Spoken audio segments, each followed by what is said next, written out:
chug, chug, chug, chug, chug, chug, chug, chug, chug, chug,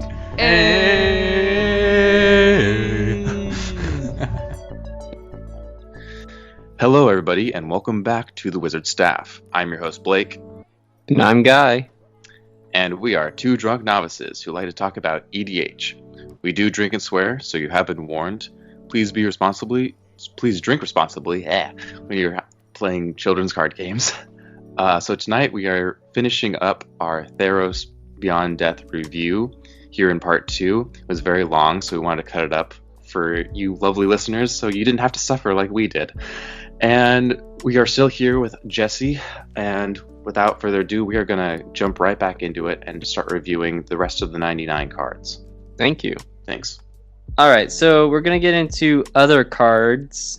Colorless lands.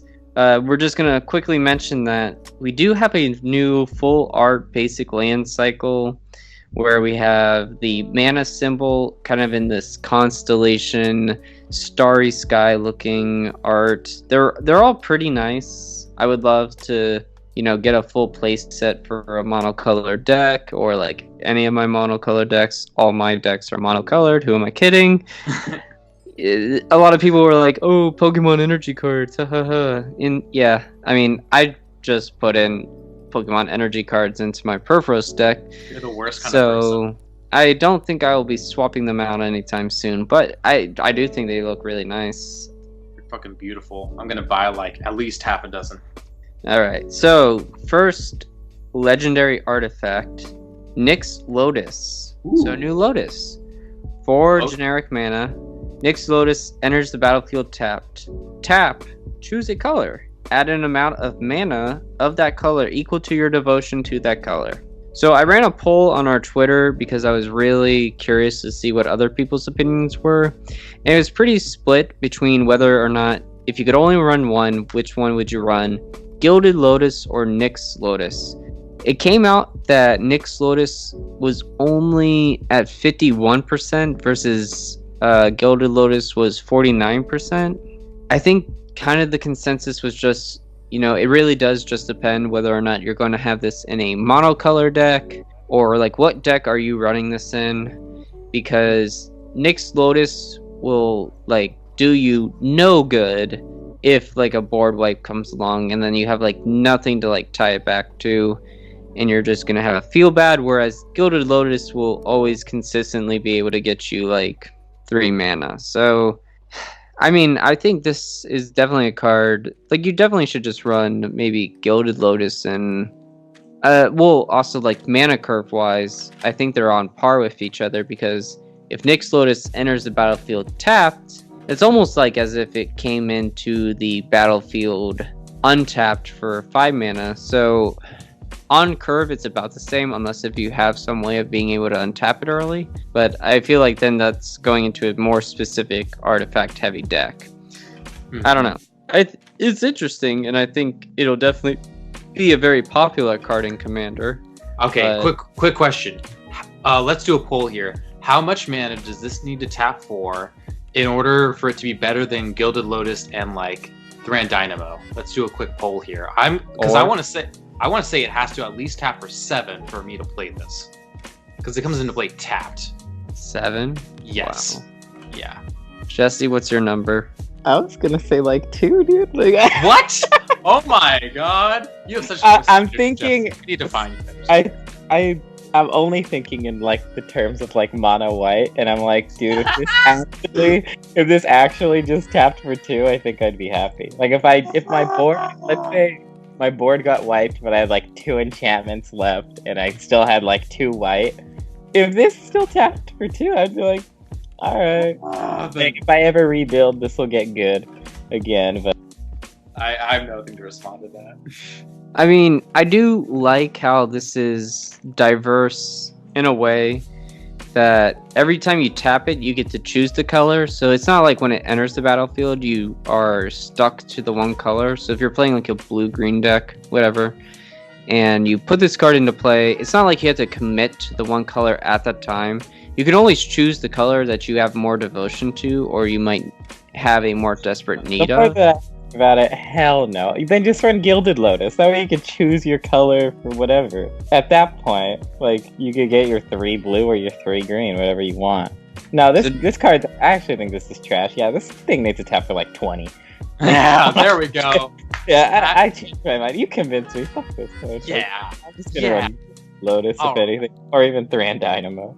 Like, forget about this card. There you go. Pack filler. That's what it is. You can tap those the same turn and maybe put out another mana rock.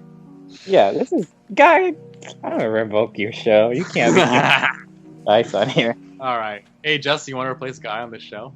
Oh my god, Blake, who would do all the like manual work that goes behind? Yeah, that's Who the would joke. Is, edit like, the- this podcast would end because Guy does like literally everything. I just write notes. Man. It's okay, he can barely talk through the whole, like, thing, so... I'm doing Go ahead. fine right now. Alright. So now that we've agreed that like NYX Lotus is like overhyped just because it has Lotus in the name, we're gonna move on to the next card, which is Shadow Spear. It is only 1 like mana, like wow, okay, and it's legendary artifact equipment that says equipped creature gets +1/+1 and it has trample and lifelink. And then it says permanents your opponents control lose hexproof and indestructible until end of turn with an equip cost of 2. So just like I hate this card. why? Because it's like actively like, fuck you, Avison. Well, it fucks me up too because I play Sigarda, so like it literally just fucks up like specifically you and me.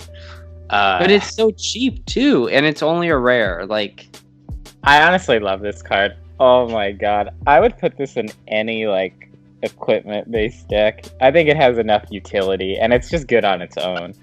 Like, there's plus the 1 trample lifelink, and it only costs 1 mana, and its equipped is only 2. This card's, like, broken. Even without the, like... Oh no, it's not broken if it didn't have the other line of text, for sure. But the other line of text is, like, really... Do you think? Okay, here's a question for you, Jesse, and for you too, Guy. Like, do you think like there's 2 lines of text, like the buff, and then also getting rid of hexproof and indestructible? Do you feel that those are equally valuable, or is one better than the other? I don't think one's better than the other. If this only said permanents, opponents control lose hexproof and indestructible, I don't think I'd play it, actually. I think it actually needs to give the other lines of text to be good. Needs both. Yes, because this almost makes it, like, backbreaking. If it didn't have both, it would just be kind of mediocre. But Okay. this makes it, like, good. Like, you want this card, for sure. Okay. Yeah, I do agree with Jesse. I think they're equally valuable, and with one without the other, it wouldn't be worth playing necessarily, unless if it was like really specific deck tech.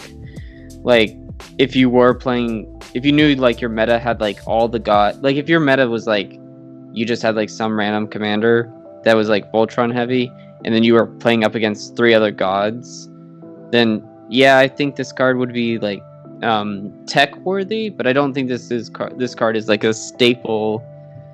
And Hey Jesse, you should buy this card to just screw over a guy in his new Perforos deck. I'm gonna get it full on foil, like it's gonna be a centerpiece. I'm about to like stop recording right now. But yeah, no, this is pretty decent. Like the ability to like make your opponent's stuff lose hexproof and indestructible is just like a better version of like Arcane Lighthouse and Detection Tower, which required you to like use up a land slot. And then it's also like Bonds of Mortality, which is just a really like shitty like niche enchantment that I love and is my like pet card, but it's super trash in like most scenarios. And I think most people are excited about the fact that it's like another Loxodon Warhammer buff up equipment. So both of them being on like a 1 cost that equips for 2, fucking amazing. Love this. Also, in my meta, like there are so many Eldrazi, and like this is finally to attack through these goddamn Eldrazi's, and it makes me really happy that they printed this. Thank you. Yeah. Okay. I guess that is a good. I guess for yours and mine meta, Jesse, like yeah, this is pretty good because we have like 2 Eldrazi decks that come up quite often. Even Hector's amazing Sliver deck, dude. Like whatever. All right. We're going into the monocolor cards. So these are like the 99 cards, right? These are like people... 99. We're gonna start with white, which I feel like white got cheated. Like, really, almost the entire time I was like, what the fuck? Like, all these cards for white are trash. And it wasn't until like the second to last day where I was like, okay, finally some good white cards that we can talk about. So we got two that at least I think are worth. Yeah, I think we got two that are worth mentioning. Heliod's Intervention is the first one. X white instant. Choose one. Destroy X target artifacts and or enchantments. Target player. Choose one. 2 modes. First mode. Destroy X target artifacts and or enchantments. Second mode. Target player gains twice X life. It's the better Return to Dust, just for the fact that I feel you can always cast this at instant speed at the end of the end step. But it doesn't exile. I think comparing it to Return to Dust is bad. There's actually a red artifact removal that's very similar. Like, it's called. But that's not white removal. But I mean, it's comparable, and you can see how. You mean Vandal Blast? No, by force. It's sorcery speed. Oh. Vandal Blast also works this way, but I know by force is played a lot too. And this is like instant speed. It can target multiple permanents, and for whatever reason, if you really want to gain the life, it's like module in that way. I think this card's like really strong. I think you definitely run it. I think in most mono white decks, for sure, this is a card you'd want to run. Yeah, I like how it's scalable. I like how it's an X spell. It's part of the intervention cycle of the set. We're not going to talk about all the intervention cards because not all of them are good, but it's part of a cycle. And I do like how it's like scalable with the game. So like the longer the game goes on, the better this kind of becomes, arguably, because you can just like turn 12, like get rid of 6 artifacts and or enchantments at instant speed before your turn, and then you're just like ready. All right, okay. So we're gonna move on to the other white card that goes in the 99. Possibly there's Shatter the Sky. It is a sorcery for 2 white. Each player who controls a creature card with power 4 or greater draws a card, but then you destroy all creatures. So it's a wrath effect for 4 mana, which is actually not all that common these days. And the downside of giving everyone card draw is like pretty negligible, given you want to destroy all the creatures. This is a tempo card.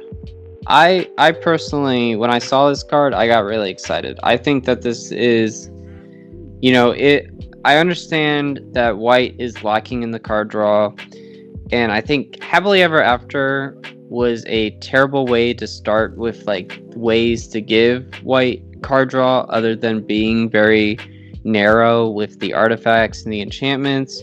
So each player drawing a card, I don't think is like a terrible thing. It's a very like white themed ability, and stapling it onto the destroy all creatures I don't think is a bad idea. And it's 4 mana. It's not even like they costed it 1 more. So this is like Wrath of God, but just with, you replace it at the end. So you at least come out even. Okay, would you pay 1 more mana for this card if it said your opponents don't get to draw a card? Oh, so you're saying if it was like so for 5 mana, so let's say like 3 white, draw a card, then destroy all creatures? If it was, I'm just saying, like, I would never run this card. I would never give my opponents, I would never -3 myself and me go neutral. What do you mean like, -3? Your opponents all get to draw a card. In the situation that they do have a creature with power 4 or greater, which most of the time I find that they do. And to me, I can't see myself wanting to make people draw 3 cards. I would actually rather pay 1 more mana to not have anyone draw a card. I mean, to me, would I run this over Fumigate? It's a really hard tell for me. I don't think I would, actually. I mean, I don't know. In Avacyn, I think this is definitely a card that you would want to run, and maybe that's kind of where my bias is coming from. This is a card I think that Avacyn would definitely want to tech in. I don't know. I'd have to look at other like board wipe heavy like tribal whatever, but I don't know, because if you have Avacyn out on the field, it's almost always going to be a guarantee that you're going to draw a card. Maybe like at the worst, like yeah, you will go -3, but It's super spicy if you already blow up everyone's creatures, then play this card to cantrip, dude. That 4-mana cantrip would be disgusing. sure, 4 mana No, draw this a card card- in white. Yeah, I think print a this card card's- like that. I think this card is terrible. I'm gonna be honest, but if you want to draw me a card, dude, I'm so happy. Please draw me this card. I mean, it would have kind of been funny if it was like just destroy all cards, then each player who controls a creature with power 4 or greater draws a card. That would be Because then it's kind of like everyone else has to have something indestructible in order for this clause to work. So that might have been funny. Or, you know, it's just, you know, phrasing or like how they wrote the card. So not terrible.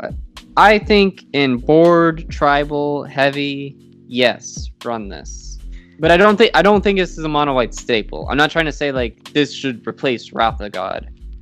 But I am saying like in board heavy tribal, run this card.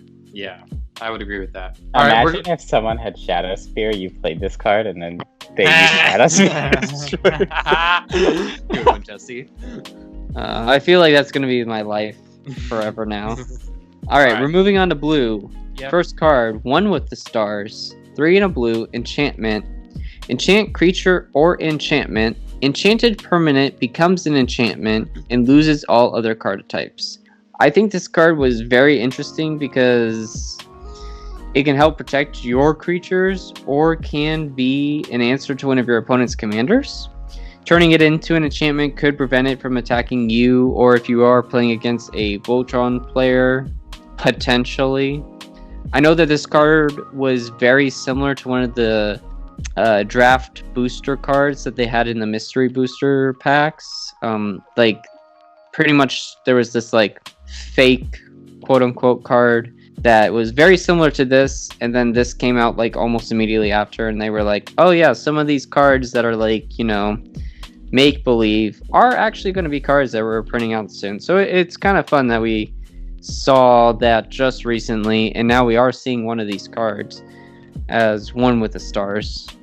Yeah, I don't think anyone's really gonna play this except for like those few like super casual EDH players that are just like, oh man, I love super obscure cards that do really like weird effects and like almost break the rules of the game and like cause really weird interactions. But like on the whole, I don't think people are gonna play this that much. I think it's an interesting card. That's kind of why I put it down. Like I love the design of it, but I just don't think it'll see much play. You don't think it'll see much play? No. Whatever. All right, Jesse? I don't know. It's good in the way that like it can kind of get rid of a creature, but they also still have all the abilities, so you're not really stopping it completely. I guess. Okay. Okay, so this next card, if all of you were tuning out, tune the fuck up, because we're talking now about Thassa's Oracle. That's right. We have blue for a creature, Merfolk Wizard. That's 1/3, but that's not what we care about. We care about the wall of text on this card. So I'm going to read it really fast and then simplify it. It says, when it enters the battlefield, look at the top X cards of your library, where X is your devotion to blue. Put one of them on top of your library and the rest on the bottom of your library in a random order. If X is greater than or equal to the number of cards in your library, you win the game. So what the fuck does that mean? So this is, okay, I'll be honest. I read this card and I thought about it for 5 seconds and I'm like, oh, it's a nerfed Laboratory Maniac effect. And then Guy and I were talking and I said that, and the guy's like, wait, it's actually like better. And I'm like, oh, I should probably like reread this card. And then I reread it, and I reread it again and again, and watched a few things and read a few things, and I went, oh no, oh crap. And so I am not even going to attempt to give a in-depth analysis of this card because like it's really you could almost do a whole episode about it. I feel yes, like. and so I'm gonna try to keep it simple, and you guys, I'm kind of gonna go on a rant here, but you guys can add on. So basically, this is another Laboratory Maniac effect, including Jace Wielder Mysteries, where if your library is empty, you can basically win the game. The reason this is better is because, similar to Jace Wielder Mysteries, you don't have to have a cantrip effect like Labman does in order to win. You can just like empty your library and then cast it, and then you'll win. And this is better than Jace Wielder Mysteries because the way it interacts on the stack as a triggered ability is better than Jace, arguably. And because it interacts that way on the stack as a triggered ability, it is better. Plus, it is 2 CMC, which is important because it not only works with the existing demonic consultation lines, but it can now be put into flash hulk piles, including this card, Nomad's Encore, and Cephalid Illusionist, or Thassa's Oracle, and Spell Seeker, which then gets you Consultation, which you can cast for black and then win on top of that. It's the main... I'm not going to get into the logistics here, but the reason that this card has a lot of talk about it is because it's combining like 8 or 9 CEDH decks and condensing them into 2, which is really, really bad for deck diversity in CEDH. Now, they can explain it better, and we'll probably link it in the description. I'll give Guy that link so he can put it in the description. Like Laboratory Maniacs does a very good job describing the problem in their set review at like the 13-minute mark. But you know when it's a problem when CDH players go, oh no, because most of the time a card gets released and casuals are like, oh my god, this is broken, and CDH players are like, no, this is fine. But no, CDH players are like, this might be a problem. You know it's a fucking problem. So let me ask you, Blake, if you were to ban either Thassa's Oracle or Demonic Consultation, which of the two would you ban? Neither. I'd ban Flash. Okay. I guess maybe we'll see Flash being banned soon, because I feel like this card is only lending more to these problems. And so the way I took it was that Demonic Consultation is only being closer to being banned, but maybe it is that Flash will be banned instead. Maybe I'm wrong there. Maybe both will be banned. Maybe all 3 will be banned. I doubt that though. If one card, I guess, were to be banned, maybe it would be Flash or Demonic Consultation. I don't think it would be this card, just because it's new and people would want to play with it more than they would. So I don't want to spend too much time on this card because we're already way over time, but I'm just going to say this. This is a card that's only really relevant to CEDH metas, and the rules committee does not typically listen to CDH community because it's a very small part of EDH players as a whole. So I will be very interested, regardless of what the CEDH community says to the rules committee, if the rules committee will then listen to that minority group of voices. That is what really interests me around the conversation of this card. When's the next rules committee announcement supposed to be? I do not know. I thought it was like every quarter or something. So I thought we were supposed to be getting one kind of soon. Jesse, so that's all I have to say. I don't want to talk about CEDH because I really know nothing, and I can't give any information on it. It's a different format, way different from what I play. Yeah. I think it's also pretty interesting. I agree. I think it'll be interesting to see if they ban anything like Flash. I don't even think casual players like me play Flash. That's the interesting thing. It's like I don't know if like all the casual players, if they do ban Flash, all the casual players would be like, why did you ban Flash? I didn't even play it. Well, it's like, well, you didn't even play it, so why are you missing it? It was like, you never even had to play it, so you're never really missing it in the first place. And then it was absolutely warping the format of higher power level and CEDH metas. I would say they lose nothing by banning Flash, and they only gain things. So I would be pretty surprised if they don't actually do it. But I have heard that like this kind of merges Consultation and like Hulk decks a little bit, something like that. It makes things super like solved essentially. Like you're gonna play this deck if you want to play CEDH essentially. But I mean, I don't know anything about it. I don't want to talk like I know anything about it. That's a good position to say. Complex game. Like I don't even want to try to think about all that stack shit. Like let them do it. I don't want to figure it out. Not our jobs. All right, these next 2 cards kind of go together. Wavebreak Hippocamp and Naiad of Hidden Coves. Wavebreak Hippocamp is 2 and a blue enchantment creature, horse fish. I want to say that's the first horse fish we've ever had. It's a 2/2. Whenever you cast your first spell during each opponent's turn, draw a card. And then you had Naiad of Hidden Coves, 2 and a blue enchantment creature, Nymph, 2 and a 3. As long as it's not your turn, spells you cast cost 1 less to cast. So, Blake, I know you put these down.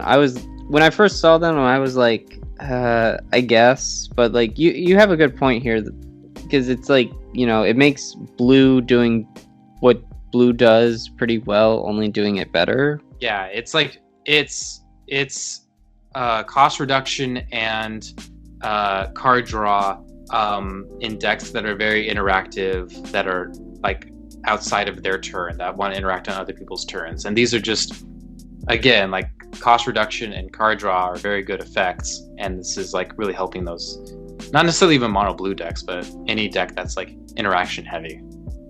Mm-hmm. So that's why I mentioned them. But we can move on now to black, our 1 black card. It's Drag to the Underworld. It's 2 black for an instant that says this spell costs X less to cast, where X is your devotion to black. Destroy target creature. So black has a lot of these effects. Is it a better Murder or Doomblade?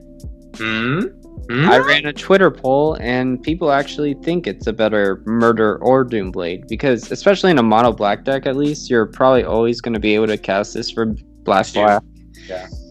So then you just have destroy target creature, which is pretty good. It's pretty good. It's at instant speed. It's pretty good. So I don't know. I definitely think that this is a card we will see quite often. I guess it would be kind of a feel bad if you have it in like your opening hand and you're not able to play it right away. But like, I still feel like this card is. It's definitely good. It's hard to break the threshold of mono black targeted kill spells. It's like that threshold is very high just because there's so many of them. Like it's hard to become like a staple in that category. It comes close, if not becoming. So we can move on to red now. Unless Jesse, do you like Drag to the Underworld? Do you have any thoughts? Who cares? It's just another black kill spell. Let's move on. This card's boring. All right. I didn't want to like not have any cards for black, and I felt like Drag to the Underworld was at least the one that I felt was the most interesting to talk about. But because you asked the question like whether or not Murder or Doomblade or Drag to the Underworld. All right, here's my. Oh, what? No, never mind. Black is a sinner color. Who cares about black? Let's go on. Ooh. Yeah, if you remember 2 hours ago, Jesse's really religious. We are now like 2 hours into this episode, and we're not done yet. We haven't even talked about like the color with the most cards yet. So, yeah, strap in, folks. We still probably got another half hour. All right, so we're moving on to red. I'm already gonna say this is my favorite card, and I'm really excited for this card. It's Underworld Breach. It's 1 and a red enchantment. Each non-land card in your graveyard has escape. The escape cost is equal to the card's mana cost plus exile 3 other cards from your graveyard. At the beginning of your end step, sacrifice Underworld Breach. My initial thought was like it's on par with Yawgmoth's Will. My initial thought was it's almost on par with Yawgmoth's Will, but I would almost dare to say now like it's on par with Yawgmoth's Will. Red definitely has plenty of discard like effects where you're discarding cards to draw cards, and in the late game this could definitely be like your game ending card. You could loop a bunch, then trigger off with Storm.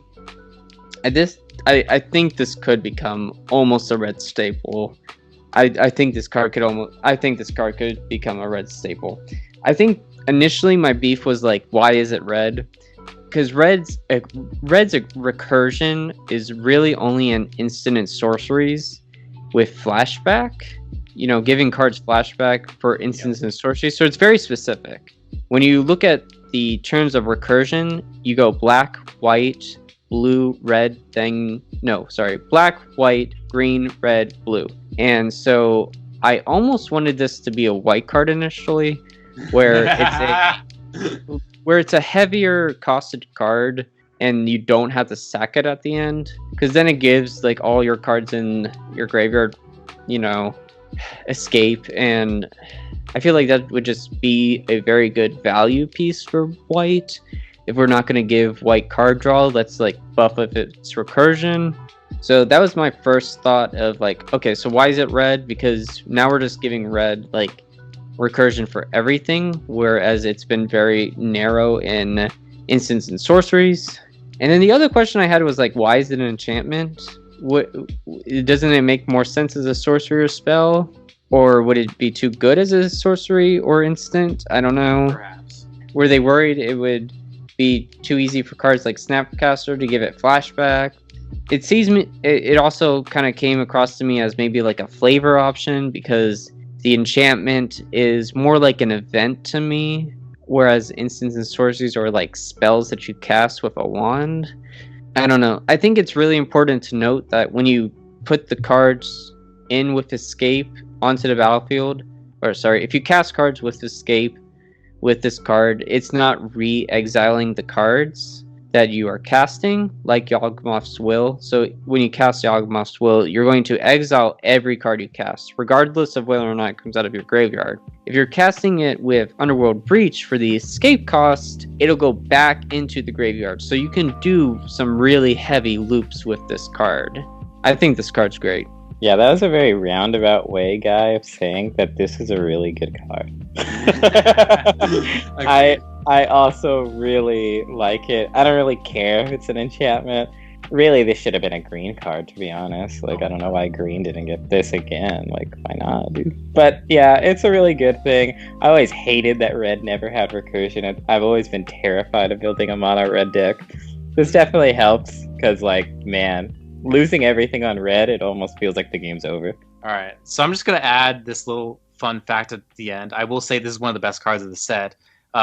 When Yawgmoth's Will was designed, it was designed as black by Mike Elliott, and then it was designed as green by Mark Rosewater.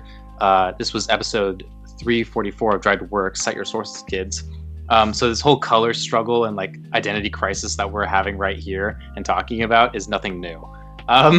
Secondly, I think there's two spots that this card will be played in, especially like EDH metas that we're playing Storm, and then more casual metas that just want the general good recursion effect. And this is also really good with wheels. Yeah, I've seen some pretty crazy stuff with wheels. So I guess, Again, I don't know. Storm. Blake, what color would you have put this card in if it's kind of a color struggle to you? I would have left it in red. It makes sense in red. Jesse, where would you have wanted it? I think it's fine in red. Like, to be honest. I mean, I guess I'm not like super mad that it's in red, because I think this card's just great, and I think it'll be good for Perforos specifically, and I guess maybe all red decks. But I was really hoping that like white would get like another Smothering Tides like card in this set, and I was hoping Underworld Breach would. So that's a big ask for. I guess Red's like, also garbage, except for like a few, like one commander I could think of. Let red have its stupid recursion. It needs this. Wow, It you're needs so it. savage. It needs it. Like, what's the commander you're thinking of, Jesse? Godo? I'm thinking of Godo. That's the only one I could think of off the top of my head. Okay. I can give you a few others, but that's a different conversation. We're going to move on to green, and we're going to talk now about Leahs Intervention. It is X green for sorcery that says, choose one. Search your library for up to X land cards, reveal them, put them into your hand, then shuffle your library. Then it also has Leahs Intervention deals twice X damage to each creature with flying. But we don't care about that second one. We only care about that first one. It's maybe a relevant card in lands matter decks. It's an X spell, so again, it's scalable to any part of the game. Like, it does suck that it goes to the hand instead of into the battlefield, even tapped. But again, it's like any land. You can get any land from this. So I'm okay with it. It's all right. I think it'll see some CDH play for sure. Okay, at least in casual play, I would definitely play 4 mana to say, look up, find your Cabal Coffers and your Tomb of Yawgmoth. I knew you were going to say that. You're gonna Dude. say that. I would pay 4 mana to get. Actually, maybe I wouldn't pay 4 mana for Thespian Stage and Dark Depths, but it's an option. It's definitely an option. I think this card's like really strong. Actually, I like it. Yeah, it's all right. It doesn't actually ramp you; it just goes with the hand, but it's all right. All right, Guy, do you want to talk about the next card? Yep. Triad of Elysian Grove. 2 green enchantment creature nymph. 2/4. You may play an additional land on each of your turns. Lands you control are every basic land type in addition to their other card types. And in addition to their other types. I don't know why this card wasn't a Dryad Nymph in terms of like creature types, at least. Like flavor wise, failed. That's why you're focusing on this? I mean, it is a budget exploration and chromatic lantern stapled onto one. Like, it's literally if you took exploration and chromatic lantern and just like took a stapler, stapled the 2 cards together, and was like, here you go. I'd say Cryptolith, right? But yeah, staple those 2 cards together. This is very good. Like, anytime it says play an additional land, it's good. And then this is mana fixing. This is even better. Calling it budget is that's so rude to this card. This card's pretty nuts, to be honest. I really like it. Mm-hmm. Yeah. Well, you should probably buy it because it probably is going to go up in price even a couple months after it comes out. It's this effect is pretty desired. Well, looking at just the creature, I need to get it full art foiled so everyone can... Yeah. Mm-hmm. All right. Ooh, boy, you ready for this next card? No, I hate this card, actually. No, it's fine. It's fine. We got NYX Bloom Ancient. It is 4 green, enchantment creature, elemental. It's a 5/5 with trample. Oh yeah, then it also has this minor text that says if you tap a permanent for mana, that permanent produces 3 times as much of that mana instead. So, it's alright. I really only think this card is good as if you're cheating it out. Actually, I think it's a way too overcosted. If you just hard cast it, you need to cheat it. I agree with you. I think Academy Rector, I'm gonna have a field day with this goddamn card. This is incredible. I mean, did green really need this? Like, did it really need a mana tripler? The thing is that it's so over the top that it's almost unneeded. Like, mana doublers usually get you to where you want to be. This is like, it's so much mana that you're actually probably not even going to be able to use it. Like, all of the mana. Bring back mana burn. That's what I say. No. Yes. No. Yes. Stop. Get out of here. This is where it needs to happen. This isn't even that good of a card. Like, it's 7 goddamn mana, and it has to last an entire rotation of the turn. People overhype the shit out of this card. It is fine. It is, like, arguably, in my opinion, worse than Vorinclex. It is worse than fucking Zendikar Resurgent. It's fine. Like, it's funny that this card was, like, clearly designed for, like casuals of EDH, and it's the casuals of EDH who were like freaking the fuck out about this card. It was like, oh my god, I'm afraid of this, and it's like, calm the fuck down. Yeah, like if you really want to go like crazy mana, there are infinite mana combos that you could just do, and like it's fine. You could do it much easier than playing your 7 drop. God, this is like so vulnerable. Oh my god. Like if I played this, I just know that like my friends would just punish me so hard for this, and I'm like, ugh, this is. It's like really, it's actually pretty hard to make like a 7 cost, like anything be good in EDH. It'll end the game, but there's, again, it's like the talking point of there's a lot of cards at this mana requirement that'll just end the game, and it's fine. The problem that it doesn't even end the game by itself. That's what makes it not good to me. At least Vorinclex really punishes people. Like, okay, if you waste mana to remove this, like, you're getting punished too. Yeah. So it puts you even like in a better position. That's why this card's okay. Ooh, baby, it's triple and overkill. All right, so I just think I'm just annoyed that we were like, hey, let's give green more mana. Yeah. Also, Guy, I know it's your turn, but I really, really, really want to talk about this next card. Can I please go? Sure, whatever. Yes. Okay. This next card is Cetizen Champion. It is 2 and a green for a creature human warrior, and it's a 1/3 with Constellation. So whenever an enchantment enters the battlefield under your control, put a +1/+1 counter on Cetizen Champion and draw a card. So I have a lot to say about this card. I'm going to try to be very fast. This is the 7th Enchantress effect, meaning cast a enchantment, draw a card. There's Argothian Enchantress, Eidolon of Blossoms, Enchantress's Presence, Mesa Enchantress, Satyr Enchanter, and Verduran Enchantress. So the case I want to make for this card, and stick with me, folks. I know you're just so close to exiting out of this review, but stick with me. I promise I have like a good explanation for this. This card makes sense in green, but it makes more sense in white. Let me explain, please. All right, so all the you're probably sitting home thinking, like, but Blake, all the enchantresses have green except for Mesa Enchantress, which was from Planar Chaos set, a set dedicated to color shifting abilities out of their normal color. And you're absolutely right. However, an article written by Mark Rosewater titled Mechanical Color Pie of 2017, he lays out the fact that the Enchantress ability is primary in white and secondary in green, meaning the Enchantress ability should be showing up in white cards mostly and occasionally in green cards. So, what the fuck, Watsy? You're saying one thing while doing the complete opposite. Like, most of the Enchantress ability is in green. So it makes me think that this is a new shift in choice of like where this ability is going in terms of the color. And now you at home might be thinking, because you're very smart, now that +1/+1 counter ability is very green.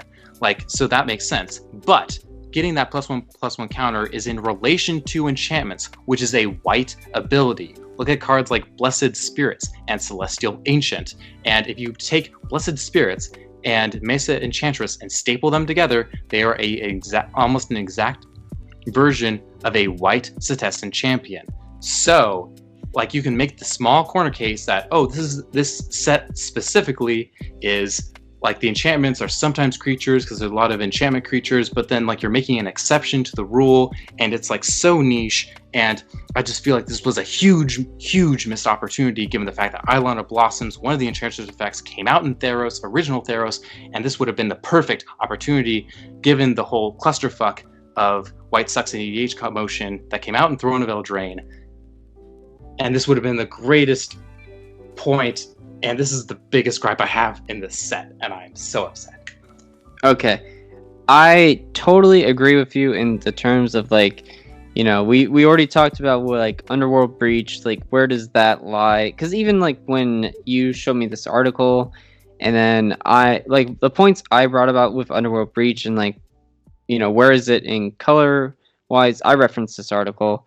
So, okay, I totally see what you're saying with, like, yes, I think this should have been a white card too. But I don't think I can, like, get behind the fact of, like, with the commotion of, like, white being, you know, not great in Commander, and even more recently, I don't know if they would have been able to have pulled out as quickly with this card originally being designed in green, because they designed these cards, like, 3 years in advance.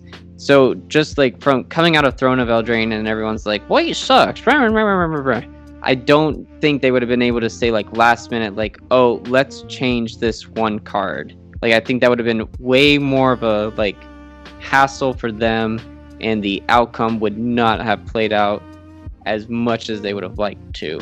So, should they have just originally designed this card in white? Yes. But I don't think the argument of, with all this recent commotion, we could then say, like, you know, why'd you then put this card into green? So that's all I had to say. But I do agree this card should have just been white in general. Yeah, and I agree that, like, this article came out like 6 months before, like, they would have made this decision switch. So I agree that the timelines are off, and, like, they already designed this card like 3 years ahead. But again, I think we're both agreeing. Like, the time frames didn't line up, but this was a huge missed opportunity. Jesse? Yeah, great card. I don't really give a shit what color it's in. I already have. But I've come to terms that white is just a dog color, and it'll never get anything good. Green is the special child right now. I'll wait. I can be patient. Especially when we get to this next card. Yeah, this next card. Last green card. Destiny Spinner. 1 in a green. Enchantment creature. Human. 2/3. Creature and enchantment spells you control can't be countered. But wait, there's more. Really 3 green. 3 green, target land you control becomes an XX elemental creature with haste and trample until end of turn, where X is the number of enchantments you control. It's still a land. So it's not only just a really good, card for like enchantment heavy decks, but it also has a mana sink where if you're running your Nyx Bloom Ancient, let's just dump a bunch of that mana into this card and then create a bunch of like creature lands. Jesus Christ. Oh my god. Here's your outlet, Jesse. It's just so efficient. It's already a 2 mana, 2/3 with an enchantment. So you could even, for whatever reason, if you really wanted to, you could tutor it with like an enchantment or like a creature tutor. Idyllic tutor. And then it doesn't even just make enchantment spells uncounterable, it makes creatures uncounterable too. It's like, you really wanted to make sure that like this fucking card was getting played for sure. And then it has like a mana sink. What a fucking card. Like, I love this so much.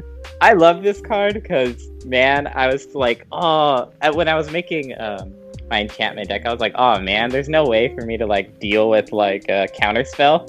And then they come out with this. I'm like, it's like they were listening to my prayers, dude. It's like most of the time it's just creatures being like uncounterable, like Prowling Superpod, Rhythm of the Wild, Spellbreaker Behemoth, Surik, Dragonclaw, and Vexing Shusher. But like, this is the first time that specifically enchantments are now like uncounterable, basically. So all that's really left is planeswalkers and artifacts, which I don't know if they'll ever do, and that's fine. Like, this is just so good in so many decks, especially enchantment and creature heavy. This is just great. I think we all agree. This is amazing. Yeah, love this. Probably so the much. best uncommon, right? Yeah. Like, definitely. It's so pushed. I can't believe it. This should have been a demigod. It could have been a god. I think it's better than Nylea, to be honest. Yeah, it is. I agree with that. Yeah. All right, we're gonna move on to the last card. Wow, we made it. Crazy. This is like a multicolored card that we haven't mentioned already. So here we go. We have Enigmatic Incarnation. It is 2 green and a blue for an enchantment. At the beginning of your end step, you may sacrifice another enchantment. If you do, search your library for a creature card with converted mana cost equal to 1 plus the sacrificed enchantment's converted mana cost. Put that card onto the battlefield, then shuffle your library. So basically, you're doing Birthing Pod and Prime Speaker Vanifar sort of effects, cheating creatures from your library into play. This is a much nerfed version since it's on the end step and you can't untap, tap, do dirtily shenanigans. This is great in like super casual metas where like this can just like get out a value creature and just blow your opponents out of the water. Like, I really love the design of this card. Wait, I didn't even know this card existed. Oh, because it's that bad. Hell? Thank you, Jesse, for doing your homework. Green blue. Simic. I guess it's good in Vanifar. I wish it was Selesnya though. Kind of spicy, dude. Oh, Tutor up your Avacyn or whatever. Just sacrifice a 7 CMC. I think Zendakar's Resurgence is 7 mana. You do that. It is. Spicy. Is it worth getting rid of your Zendikar Resurgent for an Avacyn though? That's a tough call. If I realize anything, indestructible anything is like super fucking annoying to get rid of. Especially enchantments. So I would maybe do it. Depends where you're at. No, but this card's shit. I wouldn't play this. I think it could be good in very narrow situations, but it's not like a card I think we'll be seeing often. Are you running enchantments in Simic though? Like, is that a thing you do? There are some, yeah. I wouldn't. Well, Tuvasa has like the Simic color pairings. Okay, but Tuvasa has the pure color of white. She doesn't need to rely on some dirty trick. I mean, it's like, just imagine sacrificing your Sylvan library for an Azusa Lost but Seeking. That seems reasonable, right? I guess. I don't know. Maybe. I would maybe want to just draw 3. But whatever. It's a fine card. I would never play it. Play it to have fun. All right. Draw 3 or play 2 extra lands. Tough call. I'd find a way to recur my Sylvan library. Just so I could get both. With Calyx, dude. Oh wait, different colors. Never mind. Yeah, this card's dog. Yeah, forget about this card. You can't even use Replenish. All right. Now we're moving into last two topics we're going to talk about. We're in the end game here. In the end game. Best new commander. All right. Jesse, you go first. Why would we all go first? We all have the same answer. We all have the same answer. It's all just Heliod. Like, It's Heliod, yeah. He's pretty nuts. I mean, my answer, I think, is a little different. Where I said Haktos, I still think is going to be the most played We new said legendary creature. best. We said best, not most fun. Okay. Even then. Whatever. But I do think this decision has been a little harder than past sets where some had like more clear, like, these are going to be much stronger. I think this set at least had some like decent contenders, and Heliod I think is just the one where it can consistently just get its good combos out. But I think this set in general just had quite a few good commanders. You think? I actually think like the commanders in this set are pretty trash, but the cards that aren't commanders are really strong. I think this is a set that the 99 sort of cards are decent and good. But like most of the commanders are not going to see play. Like I immediately thought Heliod, and I was like, who could challenge Heliod? I was like, Erebos? Like I really can't think of one that does what Heliod does. All right, let's move on to our best. Let's move on to the best new cards overall. All right, Jesse. Okay, so when I was thinking about this, I was thinking like multi-format. And that's why I still thought Heliod, because I was like, in Pioneer and Modern, you could actually pull off the combo. Yeah, That's true. That's true. But sure. when you guys mentioned, I'll just let you guys talk about your card, because genuinely now I'm like, yeah, of course, that's probably the best card. Well, that's a good point. Where like throughout from a format, like a multi-format perspective, I think Heliod is the best card. But if you're gonna go for like a more EDH centric, I would argue from a competitive standpoint, it's Thassa's Oracle, and then from a more casual standpoint, it is NYX Bloom Dryad. NYX Bloom Ancient. I know that these were the picks by the Command Zone. I wrote these notes 2 days before that episode came out. Do not at me. Thank you, Blake. Can't believe we get the script from the Command Zone. That's so sad. Wow. Wow. I feel so attacked. Yeah, I have to agree with you. I think Thassa's Oracle and Underworld Breach, I still feel like Underworld Breach is like really good, just more generic. I think Thassa's Oracle could probably is a really good card, and like if that's what you like want to do, but I think generally still Underworld Breach could, fit into more decks. Like I think if you want to win with Thassa's Oracle competitively, you have to build your deck around that. Whereas I think you could slot Underworld Breach into a lot more decks. That's where my perspective's coming from. I feel like we're all pretty close in like the same agreements, though. Yeah. So Thassa's Oracle, Underworld Breach, Heliod's.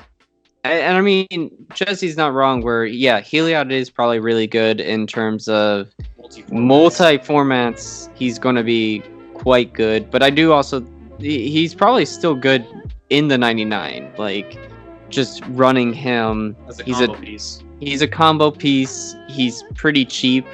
3 mana. Yeah, I would not think that even if Heliod wasn't your commander, he would be weak. He's a good card just in general. So, all right, 2 hours and 30 minutes in, the longest episode in the Wizard staff history. Jesse, have fun editing this. Oh yeah, kill me. Just kill me. Jesse, thank you so much for being on tonight. Thank you, Jesse. You're really cool. I was gonna be able to do anything. You're such a good Christian boy. Me, the Christian. I do want to say, I think closing notes. Last year, Blake, when you and I were doing the Ravnica Allegiance set review, I was very underwhelmed. Other than Smothering Tides, I just remember being like super like, I really don't care. Like, I know we're doing a set review because it does matter somewhat to EDH, but I felt like a lot of these cards were like, who fucking cares? Like, Jesus Christ. But There's some I actual think good cards in this. I feel much better starting this year off with Theros Beyond Death. 2020 is supposed to be the year of Commander.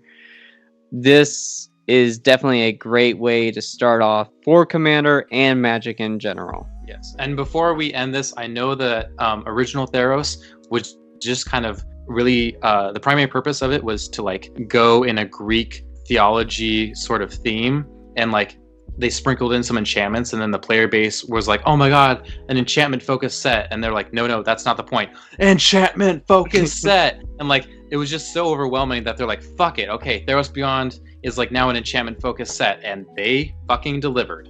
So I applaud. What would you give it out of 10? Or do you think you need to like wait later to answer that? I would give it like honestly an 8 out of 10. I would have given it a 9 out of 10 if Citizen Champion was fucking white. Okay. Jesse, what would your answer be? Out of 10.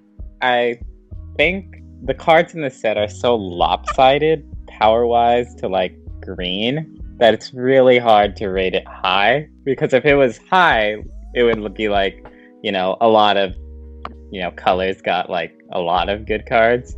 I would probably rate it like a 6 out of 10. But I realize that's pretty harsh. But I mean, you're a very harsh person. Let's be honest, like, this is a pretty green heavy set after we just got Eldraine, which was a pretty green heavy set, even for Commander.